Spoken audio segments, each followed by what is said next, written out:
Hello mga kataptap! Welcome back to my channel. Itong araw nga po pala day off ng aking partner. So susunduin niya sana ako pero ang sabi ko wag na dahil magkita na lang kami sa Walter Mart. Napansin ko kasi na si baby parang boring na boring. Alam niya yun na parang kahit nandyan yung daddy niya naboboard siya. Wala siyang kalaro. Unlike pag nasa bahay yung tita niya andon masaya-masaya siya at naglalaro. At actually hindi talaga siya nakatulog dahil siguro niinitan din siya.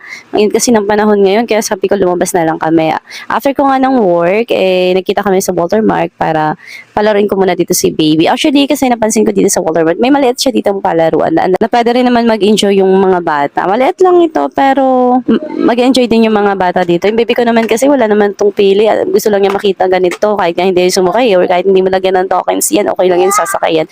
Okay na sa kanya. Basta makita niya lang yan, palaruan na yan. Enjoy na siya. Nakakatuwa lang talaga tong bata na to na kahit hindi mo talaga lagyan ng tokens yung mga pwede niyang sakyan dyan or pwede mong paglaruan dyan ay okay na yan. Pero syempre, dahil 5 pesos lang naman, isang token, ayan, so pinaglaro na rin namin siya or sumakay na rin.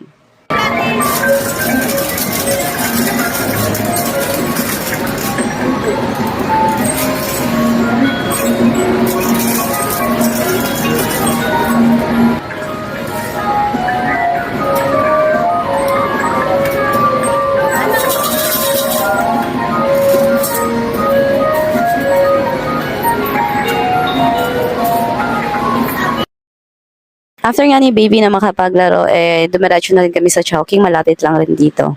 Nag-order nga po pala kami ng Battle Laureate, good for 2, and nag-add na lang ako ng halo-halo and also the wonton. Napakain na rin kasi kami dahil iniisip ko si baby, wala pa siyang kain. May mood kasi siya talaga na hindi siya kumakain. And I think na kapag lalabas kami is kakain siya, kaya naisipan ko na talaga na dumiretso kami dito after ko ng work.